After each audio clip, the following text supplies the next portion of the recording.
So what we're actually doing is leveraging the huge blockchain community and saying, yes, this is a real ticket. Yes, this is a real ticket buyer. And by doing that, you get the security of every blockchain user on the planet.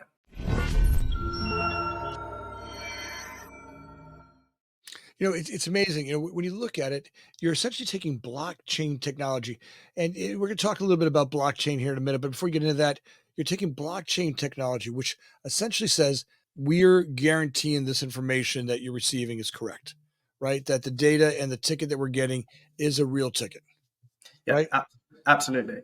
The blockchain on the surface, it can be relatively simple if you break it down. I mean, really, what the blockchain is just a number of us agreeing to something, and computers saying, yes, this is true. If there were to be five of us in a room, we just keep track of who has what ticket. Everyone makes sure that what they say matches up with what everyone else says, and once you all say yes, this is correct, we all agree, then that transaction goes through. So by utilizing the blockchain, we can ensure that if you're buying a ticket, that's a real ticket. We want to bring the benefits of the blockchain without any of the complexities. That's our focus at Utix. So essentially, a blockchain. Let's kind of break it down to its simplest form, right? So we're taking the the seller of the tickets, and you're taking each ticket and creating a blockchain, uh, a full or file for it. Is that essentially correct? Yeah. So if you think about it, what we create is something called an NFT, which is a non-fungible token. Now, every event ticket is, in theory, an NFT, because if you were to buy a theater ticket, you can't swap that theater ticket with somebody else because you might have seat 2A and they might have 11F. So each ticket is unique in itself. So what we do is when an event organizer creates an event, we create a contract that says, right, you can now hand out these NFTs to individuals. And each of those individuals, when they come on Utix, receives a wallet. And that wallet is where those NFTs, so those tokens, are deposited. And you can only move those tokens if everyone on the blockchain agrees that they should be moved and that those transactions that are happening are legitimate transactions. So what we're actually doing is leveraging the huge blockchain community and saying, yes, this is a real ticket. Yes, this is a real ticket buyer. And by doing that, you get the security of every blockchain user on the planet because each transaction has to be verified. The beauty of the blockchain is it only, your transaction only goes through, so it only goes into your wallet, or that ticket only goes into your account when everybody that uses the blockchain agrees that's a legitimate ticket, that's a legitimate transaction. So talk a little bit. How does everybody agree? Like, what are the steps the system goes through to get that agreement? Yeah, so it's a really, really interesting question, and that's one of the beauties of the blockchain. So essentially, everyone that uses the blockchain has something called a ledger, a digital ledger. And whenever a transaction is made, there's something. So you might have heard of the term mining or blockchain validation. What's happening is once you create a transaction on the blockchain, you commit it essentially to the blockchain, and it goes through a process of verification. The verification is lots of different computers or miners completing a number of very complex mathematical equations. And the truth is, you don't have to get into the nitty gritty of those equations. What they're really doing is saying, does this transaction match everyone else's ledger if we were to update this ledger? And once it realizes, yes, this transaction does match up to everyone's ledger, then what it does is it automatically updates everybody else's ledger. So by leveraging kind of everybody else's different ledger, realizing that yes, that transaction is real and it is a valid ticket, that enables us to add an enhanced layer of security that you're never going to get with companies like Eventbrite or Ticketmaster. Got it. So essentially, what it's doing, it's taking that ticket, creating an NFT, right, and Yeah. giving them essentially a pocketbook or a place to hold that. And as it puts it into your wallet, there are the other folks on the blockchain that have record of that's being held by you, right? Yes, exactly. And one of the benefits is, as you know, I like to say a lot of the time, for Utix, it's about the benefits without the complexities. So you don't, as a user or an event organizer, you don't see any of this.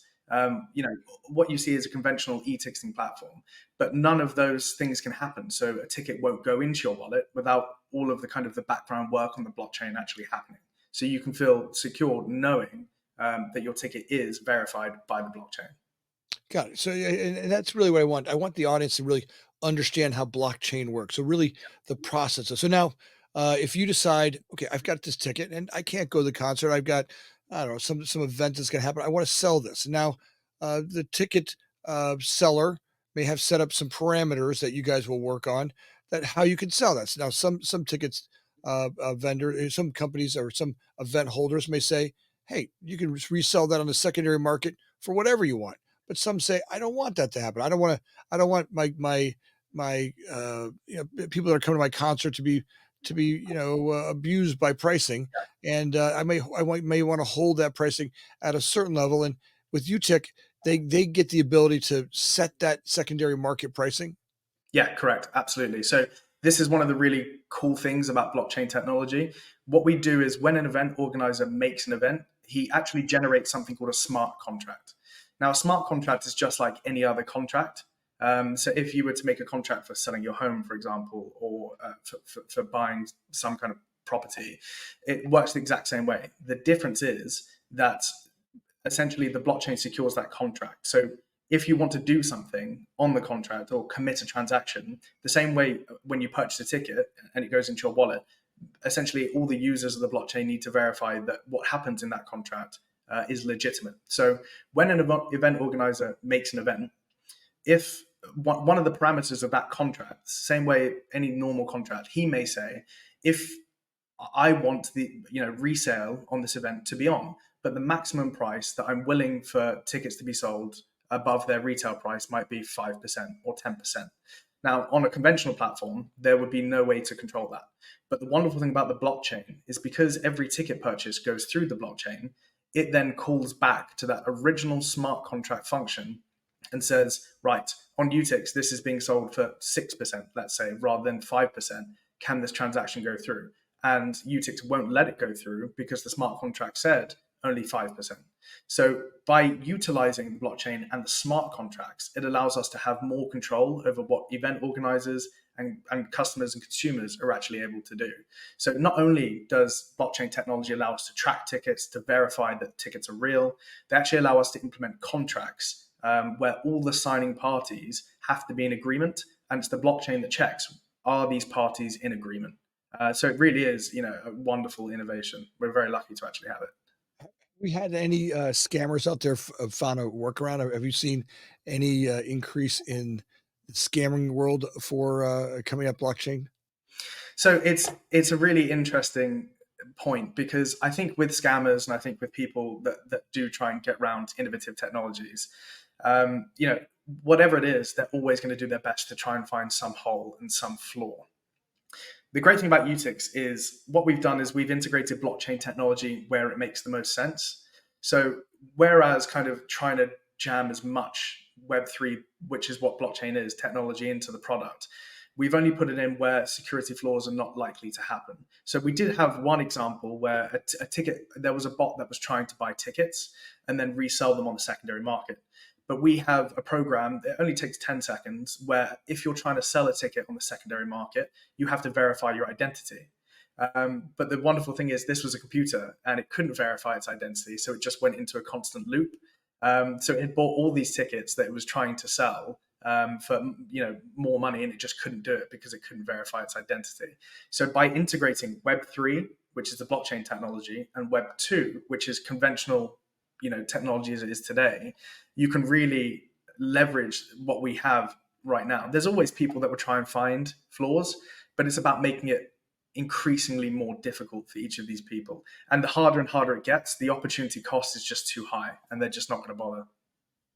Yeah, that's right. And I think it's like that cat and mouse game, right? There's always been, there's been a cat and mouse game with, scammers throughout history, right? Yeah, we get technology, they figure out how to beat it. Then we got to beat their beat, and then it's always been kind of there's always been kind of this game with checking with the cat and mouse of going at it. Now, as you start to put this company together, let's talk a little bit about your journey in putting Utix together, because I think that's just as interesting of what you're doing, right? Uh, you talked about someone had an idea or concept they wanted some help on, and you started to find a way of causing a solution for them. Let's talk Yeah. about that and how you did that. So I have experience in the e-ticketing industry in the past. When I was at university, I put a lot of the. I was at university 12 years ago in England, and they were all the tickets for events were paper tickets. And I remember standing outside in the cold at 6 a.m. Because we have something called Freshers Week, which is where your first week of college, essentially, you go out every night. And I thought to myself, this is ridiculous, standing there at 6 a.m. in October, because all the tickets would sell out if you didn't. So I had experience because we put all of those tickets online. In 2018, early 2019, a large event organizer in South Florida came to us and said, "Look, we have these issues. Is there anything you can do? Because I've read online that blockchain technology may be a solution to it." And all of a sudden, kind of my ears pricked up and thought, "That's a brilliant idea, something I've never thought of. Let's take a look at it." And I wasn't enormously familiar with blockchain technology at the time, not nearly as I am now. But I flew out to Florida straight away the moment I heard this, printed 75 pages of what is blockchain technology and how does it work, and then sat there on the flight for the entire time with a highlighter, just going through pages and pages, thinking, is this something that could be a reality? Is this something that can help with the negative externalities of ticketing, all the issues that we've dealt with? So I came out, we talked about it. I realized, yeah, actually, this can work. Let's have a look at it. Let's see if we can build kind of a minimum viable product. And if it works, then it's something we can raise money for. It's something we can scale, and it's something we can turn into a real business that's going to hopefully help change this industry forever. Well, I think that's Eric, audience. We've got some great entrepreneurs that are out there, and it's always about finding an opportunity, right? In this now time, there's never been more opportunity with all the technology, all the changes that we're going through. My judgment is there's a lot of people out there that are getting overwhelmed. And what happens when people get overwhelmed? They kind of stick their head in the sand. They hope it all goes away instead of looking at the overwhelming. Like as the world expands, right? New ideas, new concepts, new things happen, right? uh, then we need to organize. But between the two of those two things, right, there's confusion and Yeah, frustration, and you can see that in society today. I really see that a lot with people that are overwhelmed, things that are happening.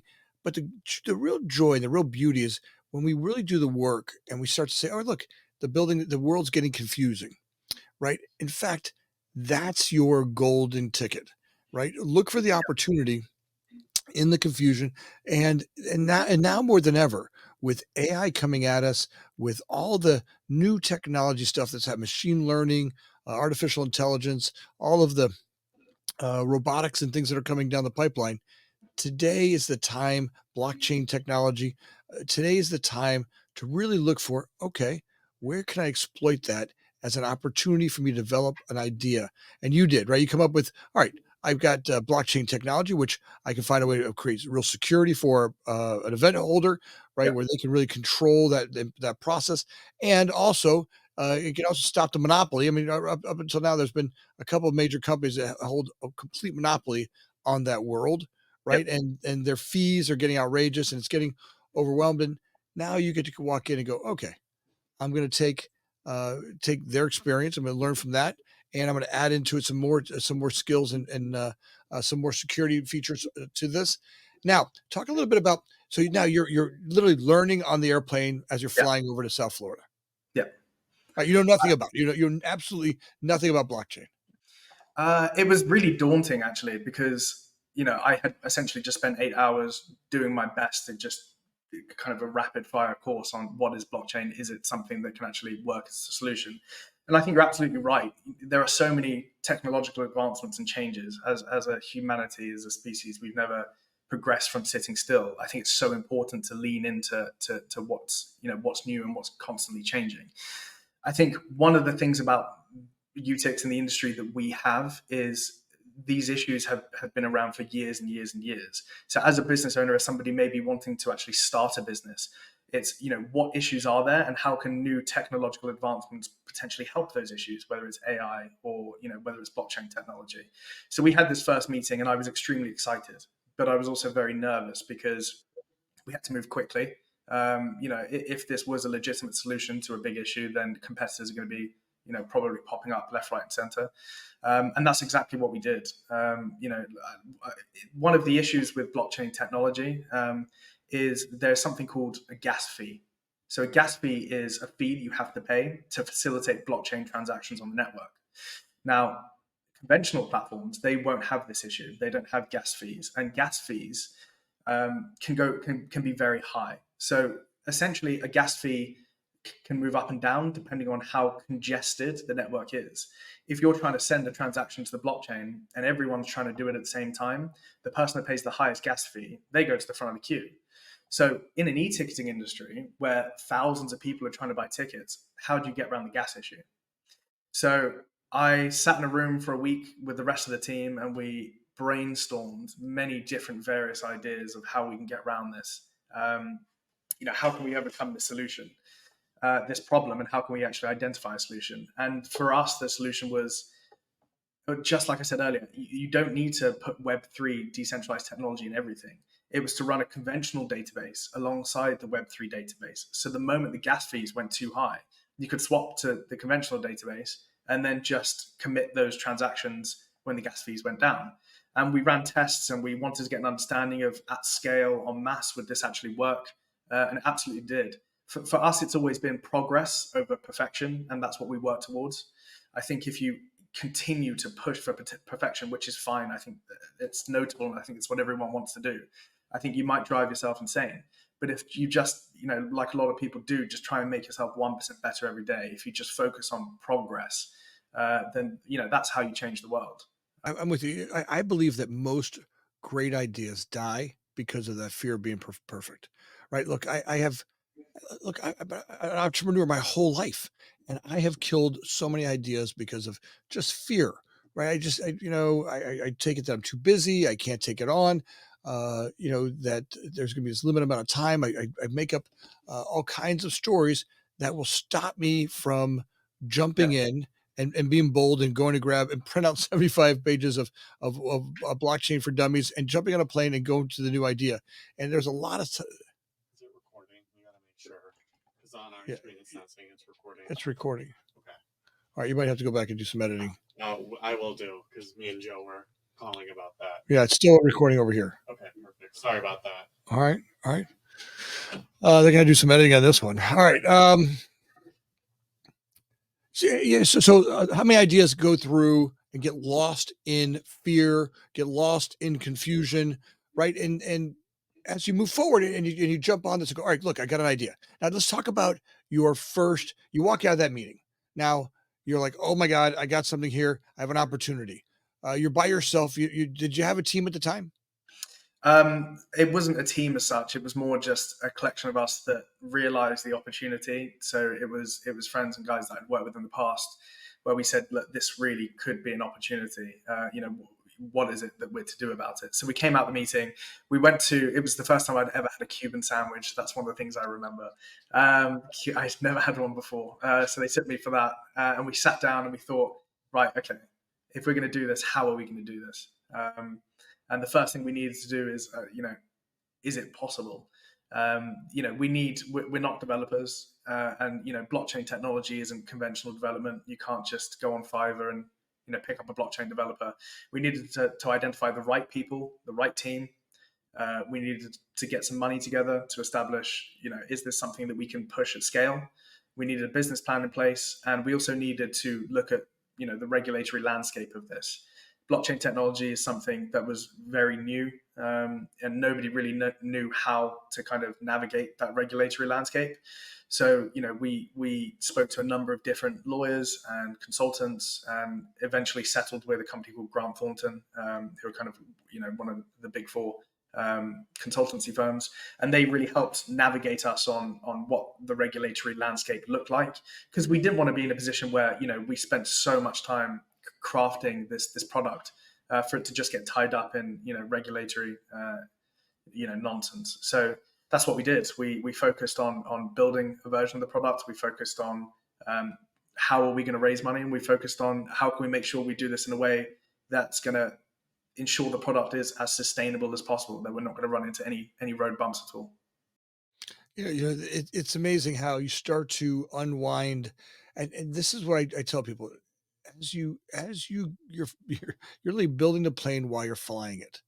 And if you want to be an entrepreneur, get ready to experience that feeling, right? If you can't handle that, stick to a job, right? If every morning getting up and not having the answers to the business you're going to have to run bothers you so much that you can't operate, don't do it, because literally being an entrepreneur is facing that every day, right? As you're going through this, you have to stand in the question more than having the answers, and you're bringing the team together, and you got opinions and ideas. And someone, as you start to step into that role of leadership and focus, and start to really continue to solve problems as you grow, they never stop. Like the feeling is that no matter how big you get, I've been running business my whole life, no matter how much do you go, the problems just change and they become a little bit different, a little bit bigger, a little bit. And you got to be standing in the spot where it says, oh, it's okay. All right. Yeah. That's part of the game.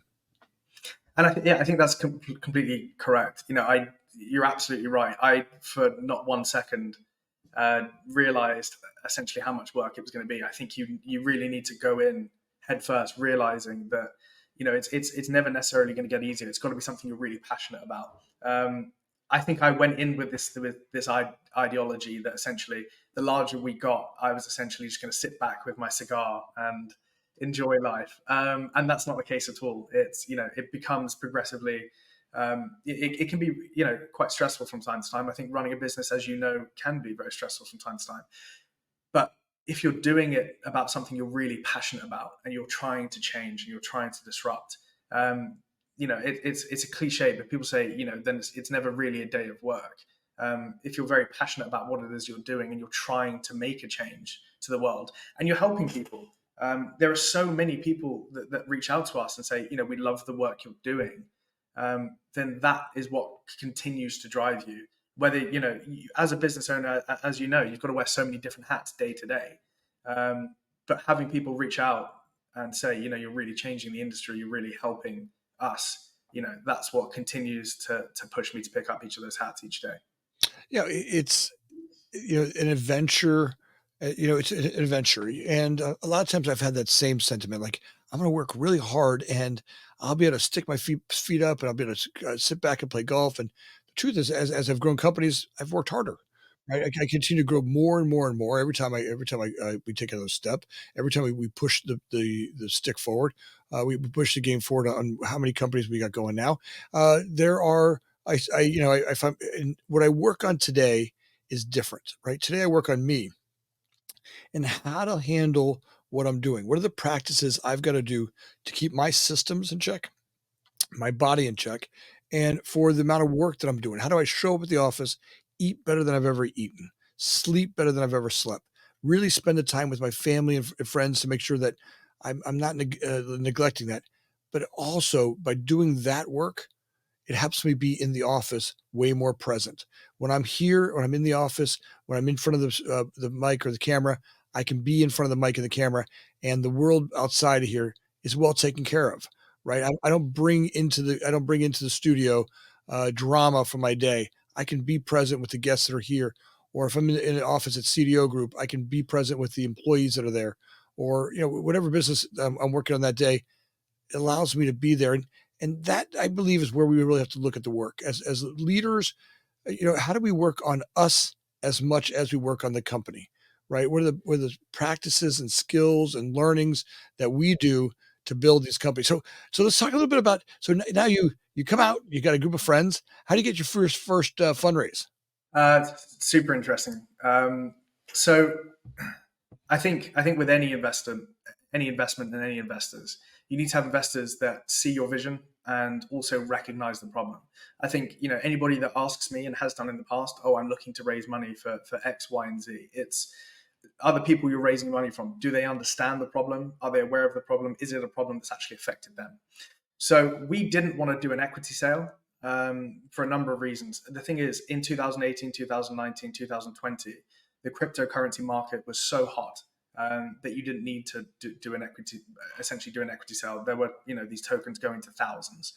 But we didn't want to be one of those companies that, just made a token, raised some money, and then, people were kind of left worse for wear. So we did it quite backwards.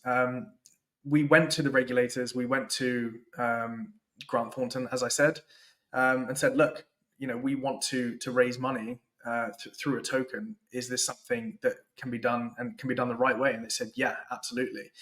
We knew that the people that this would mean the most to, that the investors that would actually resonate with this problem, were consumers, were customers that had been in a really poor position because of ticket sales that were not real, that were fraudulent, in secondary markets. We knew that they were the people we wanted to reach out to.